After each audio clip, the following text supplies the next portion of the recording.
So ನಮಸ್ತೆ ಎಲ್ಲರಿಗೂ. So ಇವತ್ತು ನಾನು ಹೇಳ್ತಾ ಇರುವಂಥ ಟಾಪಿಕ್ ಬಂದು ಥೈರಾಯ್ಡು. ಇತ್ತೀಚೆಗೆ ಸುಮಾರು ಜನಗಳಲ್ಲಿ ಥೈರಾಯ್ಡ್ ಅನ್ನೋಂಥ ಒಂದು ಸಮಸ್ಯೆಗಳು ತುಂಬಾ ಕಂಡು ಬರ್ತಾ ಇದೆ. ಆ್ಯಂಡ್ ಎಸ್ಪೆಷಲಿ ಈ ಥೈರಾಯ್ಡ್ ಜಾಸ್ತಿ ಕಾಣಿಸ್ತಾ ಇರೋದು ಬಂದು ಹೆಣ್ಮಕ್ಳಲ್ಲಿ ಗಂಡಸರಿಗೆ ಕಂಪೇರ್ ಮಾಡಿದ್ರೆ. ಇವಾಗ ಈ ಥೈರಾಯ್ಡ್ ಅಂತ ಬಂದರೆ ಅದರಲ್ಲಿ ಕೂಡ ನಾವು ನೋಡೋ ಅಂಥದ್ದು ಜಾಸ್ತಿಯಾಗಿ ಹೈಪೋಥೈರಾಯ್ಡಿಸಮ್ ಅನ್ನೋದನ್ನ ನೋಡ್ತಾ ಬರ್ತೀವಿ. ಸೊ ಈ ಹೈಪೋಥೈರಾಯ್ಡಿಸಮ್ಗೆ ರಿಲೇಟೆಡ್ ಆಗಿ ಈ ಹೆಣ್ಮಕ್ಳು ಬಂದು ಕೆಲವೊಂದು ಟ್ಯಾಬ್ಲೆಟ್ಸ್ ತಗೋತಾ ಇರ್ತಾರೆ. ಥೈರೋನಾರ್ಮ್ ಆಗಿರ್ಬೋದು, ಥೈರಾಕ್ಸಿನ್ ಟ್ಯಾಬ್ಲೆಟ್ ಆಗಿರ್ಬೋದು, ಲೈಫ್ ಲಾಂಗ್ ಕಂಟಿನ್ಯೂ ಮಾಡಬೇಕು ಅಂತ ಅವ್ರಿಗೆ ಹೇಳಿರ್ತಾರೆ. ಆ್ಯಂಡ್ ಈ ಥೈರಾಯ್ಡ್ ಇದೆ ಅನ್ನೋದು ನಿಮ್ಗೆ ಹೆಂಗೆ ಗೊತ್ತಾಗುತ್ತೆ? ಅದರಿಂದ ಸುಮಾರು ಸಿಂಪ್ಟಮ್ಸ್ಗಳನ್ನ ನೀವು ನೋಟಿಸ್ ಮಾಡ್ತಾ ಇರ್ತೀರ. ಏನು ಅಂದರೆ ತುಂಬ ಸುಸ್ತಾಗ್ತಾ ಇರುತ್ತೆ, ಸ್ವಲ್ಪ ನಿಂತ್ಕೊಂಡ್ರೂ ಸುಸ್ತಾಗ್ತಿರುತ್ತೆ, ಕುತ್ಕೊಂಡ್ರೂ ಸುಸ್ತಾಗ್ತಿರುತ್ತೆ. ಬ್ರೈನ್ ಫಾಗ್ ಅಂತ ಹೇಳ್ತೀವಿ. ಸೊ ತುಂಬ ಥರ ಕನ್ಫ್ಯೂಷನ್ ಆಗುತ್ತೆ, ಡಿಪ್ರೆಷನ್ ಸಡನ್ನಾಗಿ ಏನಾಗ್ಬಿಡುತ್ತೆ. ಹಾರ್ಮೋನ್ ಇಂಬ್ಯಾಲೆನ್ಸ್ ಇರುತ್ತಲ್ವ, ಥೈರಾಯ್ಡ್ ಆಗಿರ್ಬೋದು, PCOD ಆಗಿರ್ಬೋದು. ಸೊ ಈ ಹಾರ್ಮೋನ್ ಇಂಬ್ಯಾಲೆನ್ಸ್ ಆಗೋ ಕಾರಣಕ್ಕೆ ಒಂಥರ ಡಿಪ್ರೆಷನ್ಗೆ ಹೊರಟೋಗ್ತಾ ಇರ್ತಾರೆ. ಆ್ಯಂಡ್ ಆಲ್ಸೋ ಏನಾಗ್ತಿರುತ್ತೆ ಅಂತ ಹೇಳಿದ್ರೆ ಆಂಗ್ಸೈಟಿ ಅಂತ ಹೇಳ್ತೀವಿ. ಸೊ ಸಡನ್ನಾಗಿ ಒಂಥರ ಫಿಯರ್ ಆಗುತ್ತೆ, ಭಯ ಆಗುತ್ತೆ, ಈ ರೀತಿ ಪ್ರಾಬ್ಲಮ್ಸ್ ಆಗ್ತಾ ಇರುತ್ತೆ. ಆ್ಯಂಡ್ ಆಲ್ಸೋ ಅವ್ರು ಎಷ್ಟೇ ಒಂದು ಡಯಟ್ನ ಫಾಲೋ ಮಾಡಿದ್ರು ತೂಕ ಮಾತ್ರ ಜಾಸ್ತಿ ಆಗ್ತಾ ಇರುತ್ತೆ. ಆ್ಯಂಡ್ ಎಸ್ಪೆಷಲಿ ಇನ್ ಹೊಟ್ಟೆ ಭಾಗ, ನಾವು ಏನು ಹೇಳ್ತೀವಿ ವೇಸ್ಟ್ ರೀಜನ್ ಅಂತ ಹೇಳ್ತೀವಲ್ಲ, ಸೊ ಆ ಹೊಟ್ಟೆ ಭಾಗದಲ್ಲಿ ಜಾಸ್ತಿ ತೂಕ ಅವ್ರಿಗೆ ಕಾಣಿಸ್ತಾ ಇರುತ್ತೆ. ಎಷ್ಟೇ ಒಳ್ಳೆ ಡಯಟ್ನ ಫಾಲೋ ಮಾಡಿದ್ರು ಕೂಡ ಅವ್ರಿಗೆ ತೂಕ ಕಡಿಮೆ ಆಗ್ತಾ ಇರಲ್ಲ. ಜೊತೆಗೆ ಮೆನ್ಸ್ಟ್ರುಯಲ್ ವೇರಿಯೇಷನ್ಸ್ ಅಂತ ಹೇಳ್ತೀವಿ. ದಟ್ ಮೀನ್ಸ್ ಇವಾಗ ಪೀರಿಯಡ್ ಸೈಕಲ್ಲು ಅವರಿಗೆ ಪೀರಿಯಡ್ಸು 2 ತಿಂಗಳಿಗೊಂದ್ಸರಿ, 3 ತಿಂಗಳಿಗೊಂದ್ಸರಿ, ಕೆಲವೊಂದ್ಸರಿ ಇರ್ರೆಗ್ಯುಲರ್ ಪೀರಿಯಡ್ ಆಗುತ್ತೆ, ಇಲ್ಲ ಅಂದರೆ ಆಬ್ಸೆಂಟ್ ಪೀರಿಯಡ್ ಅಂತ ಹೇಳ್ತೀವಿ. ದಟ್ ಮೀನ್ಸ್ ಪೀರಿಯಡ್ಸ್ ಸ್ಟಾಪ್ ಆಗಿಬಿಟ್ಟಿರುತ್ತೆ. ಸೊ ಈ ರೀತಿ ಪ್ರಾಬ್ಲಮ್ಸ್ ಆಗ್ತಾ ಇರುತ್ತೆ. ಸೊ ಇದಕ್ಕೆ ನೀವು ಯಾವ ಟೆಸ್ಟ್ನ ಮಾಡಿಸ್ಬೇಕು ಅಂತ ಹೇಳಿದ್ರೆ T3, T4, TSH ಅಂತ ಬರುತ್ತೆ ನಿಮಗೆ test. So that is related to hypothyroidism ನಾನು ಹೇಳ್ತಾ ಇರೋದು. ಸೊ ಈ 3 ಟೆಸ್ಟ್ನ ನೀವು ಪರ್ಫಾರ್ಮ್ ಮಾಡಿಸಿದ್ರೆ ನಿಮ್ಗೆ ವೆದರ್ ಥೈರಾಯ್ಡ್ ಇದೆಯಾ ಇಲ್ವಾ ಅನ್ನೋದು ನಿಮಗೆ ಗೊತ್ತಾಗ್ತಾ ಬರುತ್ತೆ. ಫುಡ್ಡಲ್ಲಿ ಕೆಲವೊಂದು ಫುಡ್ಸ್ನ ಚೇಂಜ್ ಮಾಡ್ಕೊಬೇಕಾಗುತ್ತೆ. ಸೊ ಅದೇನು ಅಂತಲೂ ನಾನು ನಿಮ್ಗೆ ಇವಾಗ ಹೇಳ್ತಾ ಹೋಗ್ತೀನಿ. ಸೊ ಈ ಥೈರಾಯ್ಡ್ ನಿಮಗೆ ಫಸ್ಟು ಕ್ಲಿಯರ್ ಆಗಬೇಕು ಅಂತ ಹೇಳಿದ್ರೆ, ನೀವು ಕೇಳಿರ್ತೀರ ಕೆಲವೊಂದು ಕಡೆ ಎಲ್ಲನೂ ಥೈರಾಯ್ಡ್ನ ಕ್ಲಿಯರ್ ಮಾಡ್ಕೋಬೇಕು ನೀವು ಅಂತ ಹೇಳಿದ್ರೆ ಅಯೋಡಿನ್ ಸಾಲ್ಟನ್ನು ಯೂಸ್ ಮಾಡಬೇಕು ಅಂತ ಹೇಳಿರ್ತಾರೆ. ಸೊ ಅಯೋಡಿನ್ ಮಾತ್ರನೇ ಅಲ್ಲ ವಿಟಮಿನ್ ಇದಕ್ಕೆ ಬೇಕಾಗಿರೋವಂಥದ್ದು. ಸೊ ಅದ್ರ ಜೊತೆ ಇನ್ನೂ ಕೆಲವೊಂದು ಮೈಕ್ರೋನ್ಯೂಟ್ರಿಯೆಂಟ್ಸು, ಮ್ಯಾಕ್ರೋನ್ಯೂಟ್ರಿಯೆಂಟ್ಸು ನಾವು ನಮ್ಮ ಫುಡ್ ಡಯಟಲ್ಲಿ ಇನ್ಕ್ಲೂಡ್ ಮಾಡ್ಕೋಬೇಕಾಗುತ್ತೆ. ಸೊ ಇವಾಗ ಹೈಪೋಥೈರಾಯ್ಡಿಸಮ್ ಕಡಿಮೆ ಆಗೋದಕ್ಕೆ, ಜೊತೆಗೆ ನಮ್ಮ ಥೈರಾಯ್ಡು ನಾರ್ಮಲ್ ಬರೋದಕ್ಕೆ ಏನೇನು ಆಹಾರ ನಾವು ಯೂಸ್ ಮಾಡಬೇಕು ಅನ್ನೋದನ್ನ ನಾನು ಇವಾಗ ನಿಮಗೆ ಹೇಳ್ತಾ ಹೋಗ್ತೀನಿ. ಸೊ ಫಸ್ಟ್ ಆ್ಯಂಡ್ ಫಾರ್ಮೋಸ್ಟ್ ಆಗಿ ನಾವು ಯೂಸ್ ಮಾಡಬೇಕಾಗಿರೋವಂಥದ್ದು ಬಂದು ಜಿಂಕ್. ಓಕೆನಾ? ಸೊ ಇವಾಗ ಈ ಜಿಂಕ್ನ ನಾವು ಎಲ್ಲಿ ಯೂಸ್ ಮಾಡ್ತೀವಿ? ಯಾವಾಗ ನಮ್ಗೆ ಜಾಸ್ತಿ ಹೇರ್ ಫಾಲ್ ಆಗ್ತಿರುತ್ತೋ ಅವಾಗೆಲ್ಲ ನಾವು ಜಿಂಕ್ ಇರೋವಂಥ ಫುಡ್ಸ್ನೆಲ್ಲನೂ ತಿಂತೀವಿ, ಕರೆಕ್ಟ್ ಅಲ್ವಾ? ಸೊ ಥೈರಾಯ್ಡ್ ಇದೆ ಅಂದಾಗ ಕೂಡ ನಿಮಗೆ ಹೇರ್ ಫಾಲ್ ಜಾಸ್ತಿ ಆಗ್ತಾ ಇರುತ್ತೆ. So you have to eat the food with zinc. ಓಕೆನಾ?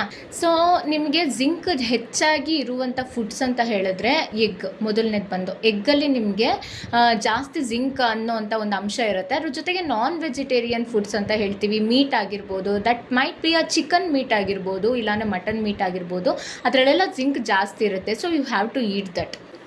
ಸೊ ಇವಾಗ ವೆಜಿಟೇರಿಯನ್ಸ್ ಕೇಳ್ತೀರಾ ನಾವೇನು ತಿನ್ನಬೇಕು ಅಂತ ಹೇಳ್ಬಿಟ್ಟು. ಸೊ ವೆಜಿಟೇರಿಯನ್ಸು ಕೇಳೋದಾದರೆ, ಸೊ ನೀವು ಗ್ರೀನ್ ಲೀಫಿ ವೆಜಿಟೇಬಲ್ಸ್, ಸೊಪ್ಪುಗಳು ಅಲ್ವಾ, ಸೊಪ್ಪುಗಳಲ್ಲಿ ಜಾಸ್ತಿ ಜಿಂಕ್ ಅಂಶ ಇರುತ್ತೆ. ಅದ್ರ ಜೊತೆಗೆ ಸೊಪ್ಪಿನ ಜೊತೆಗೆ ನೀವು ಹೋಲ್ ಗ್ರೇನ್ ಅಂತ ತೊಗೋಬೇಕು. ಈ ಗೋಧಿ ಆಗಿರ್ಬೋದು, ಬೇಳೆಗಳಾಗಿರ್ಬೋದು, ಕಾಳುಗಳಾಗಿರ್ಬೋದು.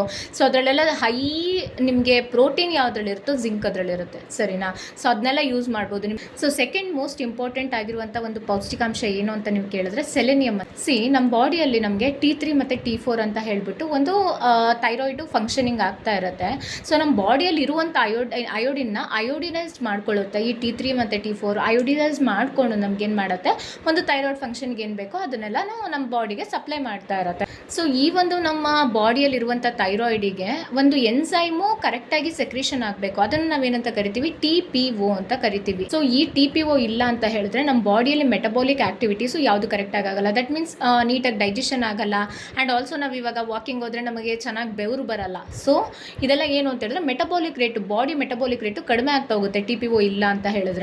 ಸೊ ಆವಾಗ ನಮಗೆ ಕಾಣಿಸೋ ಅಂಥದ್ದನ್ನೇ ನಾವು ಹೈಪೋಥೈರಾಯ್ಡಿಸಮ್ ಅಂತ ಹೇಳ್ತೀವಿ, ಯಾವಾಗ ಈ TPO ಕೊರತೆ ಇರುತ್ತೆ ಅವಾಗ. ಈಗೇನು ಸುಮಾರು ಜನ ಪೇಷಂಟ್ಸ್ ನಮ್ಮ ಹತ್ರ ಬರ್ತಾರೆ, ಸೊ ಥೈರಾಯ್ಡ್ ಇದೆ, ಹೈಪೋಥೈರಾಯ್ಡಿಸಮ್ ಇದೆ ಅಂತ ಹೇಳ್ಬಿಟ್ಟು ನಾವೇನು T3, T4, TSH ಟೆಸ್ಟ್ ಮಾಡಿ ನೋಡ್ತೀವಲ್ಲ, ಸೊ ಅವ್ರಿಗೆ ಬರೀ ಇರೋದು ಕ್ಲಿನಿಕಲ್ ಹೈಪೋಥೈರಾಯ್ಡಿಸಮ್ ಅಷ್ಟೇ ಇರಲ್ಲ, ಅವ್ರಿಗೆ ಆಟೋ ಇಮ್ಯೂನ್ ಡಿಸಾರ್ಡರ್ ಇರುತ್ತೆ ಅವ್ರಿಗೆ. ಸೊ ನಾವು ಈ T3, T4, TSH ಜೊತೆಗೆ ಇನ್ನೂ ಒಂದು ಟೆಸ್ಟ್ನ ಮಾಡಬೇಕಾಗುತ್ತೆ. TPO ಲೆವೆಲ್ನ ಚೆಕ್ ಮಾಡಬೇಕು. ಸೊ ಆ TPO ಲೆವೆಲ್ನ ನಾವು ಚೆಕ್ ಮಾಡಿ ನೋಡಿದಾಗ ಮಾತ್ರ ಅವ್ರಿಗೆ ಗೊತ್ತಾಗುತ್ತೆ. ಸೊ ಆ TPO ಲೆವೆಲ್ ಏನಾದ್ರು ಅವ್ರಿಗೆ ಜಾಸ್ತಿ ಇತ್ತು ಅಂತ ಹೇಳಿದ್ರೆ ಸೊ ಅವರಿಗೆ ಆಟೋ ಇಮ್ಯೂನ್ ಡಿಸೀಸ್ ಇದೆ ಅಂತ ಅರ್ಥ.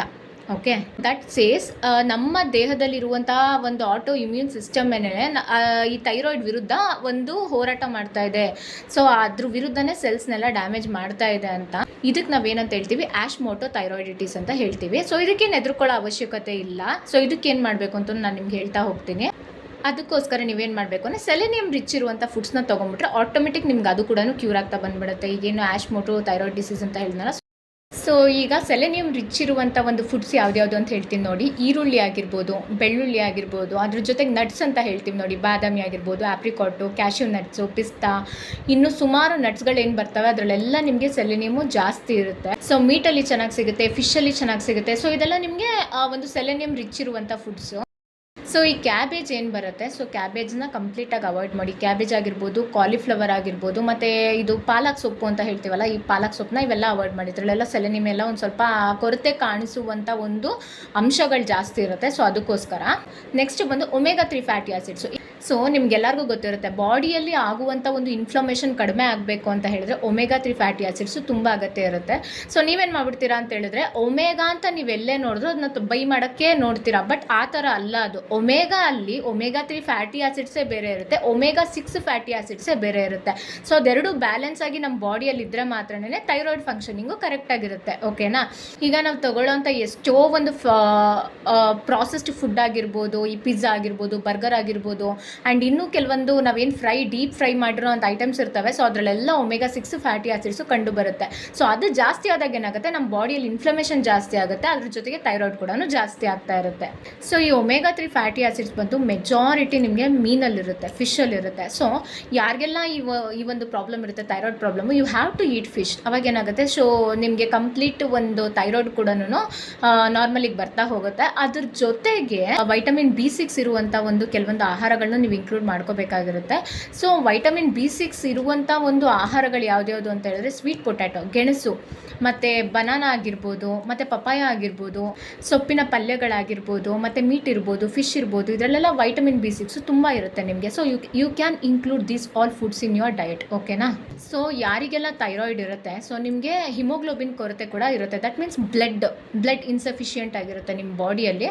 ಸೊ ನಿಮ್ಗೇನು ಅಂತ ಹೇಳಿದ್ರೆ, ಜಾಸ್ತಿ ಐರನ್ ಇರುವಂಥ ಒಂದು ಫುಡ್ಗಳನ್ನ ತಿಂತಾ ಬನ್ನಿ. ಇವಾಗ ಐರನ್ ಯಾವುದ್ರಲ್ಲಿ ಇರುತ್ತೆ ನಿಮಗೆ, ಕಡಲೆಕಾಳು, ಹಸಿ ಕಡಲೆಕಾಳಲ್ಲಿ ನಿಮ್ಗೆ ಐರನ್ ಅಂಶ ಸಿಗುತ್ತೆ. ಆ್ಯಂಡ್ ಆಲ್ಸೋ ನಿಮಗೆ ಬೀಟ್ರೂಟ್ ತಿನ್ಬೋದು, ಅದ್ರ ಜೊತೆಗೆ ನೀವು ಇನ್ನೂ ಒಂದು ಕೆಲವೊಂದು ಬ್ರಿಂಜಾಲ್ ತಿನ್ಬೋದು. ಈ ಥರದ್ದೆಲ್ಲ ಫುಡ್ಸ್ನ ಇನ್ಕ್ಲೂಡ್ ಮಾಡ್ಕೊಳ್ತಾ ಬನ್ನಿ. ಸೊ ಇದೆಲ್ಲ ಥೈರಾಯ್ಡ್ ಇರುವಂಥವ್ರಿಗೆ ತುಂಬ ಒಳ್ಳೆ ಫುಡ್ಡು. ಸೊ ಇದಿಷ್ಟನ್ನು ನೀವು ಮೇಂಟೈನ್ ಮಾಡ್ತಾ ಬಂದರೆ ಆರಾಮಾಗಿ ನಿಮ್ಮ ಥೈರಾಯ್ಡ್ ಕಂಟ್ರೋಲಿಗೆ ಬರುತ್ತೆ ಫುಡ್ಸಲ್ಲಿ. ಆ್ಯಂಡ್ ಆಲ್ಸೋ ಇವಾಗ ನಮ್ಮ ಮೆಡಿಸನ್ ಇದೆ, ಆಯುರ್ ಸಂಜೀವಿನಿ ಅಂತ ಹೇಳಿಬಿಟ್ಟು. ಸೊ ಇದು ಕೂಡ ನಿಮಗೆ ಥೈರಾಯ್ಡಿಗೆ ಹೆಲ್ಪ್ ಆಗುವಂಥ medicine. So even you can buy this. ಓಕೆನಾ. ಸೊ ನಿಮ್ಗೆ ಯಾವುದೇ ಥರ ಸೈಡ್ ಎಫೆಕ್ಟ್ ಇಲ್ದಿದ್ದಂಗೆ ಕ್ಯೂರ್ ಆಗುತ್ತೆ. If you are willing to take any ಒಂದು ಆ್ಯಲೋಪತಿಕ್ ಮೆಡಿಸನ್ ಅಂತ ಹೇಳಿದ್ರೆ, it will be more of side effects. ನಿಮಗೆ ಕಿಡ್ನಿ ಮೇಲೆ ಆಗಿರ್ಬೋದು, ಮತ್ತು ನಿಮಗೆ ಲಿವರು, ಪ್ಯಾಂಕ್ರಿಯಾಸು, ಇದ್ರ ಮೇಲೆಲ್ಲ ಸೈಡ್ ಎಫೆಕ್ಟ್ ಆಗುತ್ತೆ. ಬಟ್ ಆಯುರ್ವೇದದಲ್ಲಿ ನಿಮ್ಗೆ ಯಾವುದೇ ಕಾರಣಕ್ಕೂ ಸೈಡ್ ಎಫೆಕ್ಟ್ ಇರಲ್ಲ, without any side effect clear ಆಗುತ್ತೆ. ಸೊ ಈ ನಿಮಗೆ ಹೈಪೋಥೈರಾಯ್ಡಿಸಮ್ ಬಗ್ಗೆ ಗೊತ್ತಾಗಿದೆ ಅಂತ ನಾನು ಅನ್ಕೋತೀನಿ. ಮುಂದೆ ನೆಕ್ಸ್ಟ್ ವೀಡಿಯೋದಲ್ಲಿ ಮತ್ತೆ ಸಿಗ್ತೀನಿ ನಾನು. Thank you.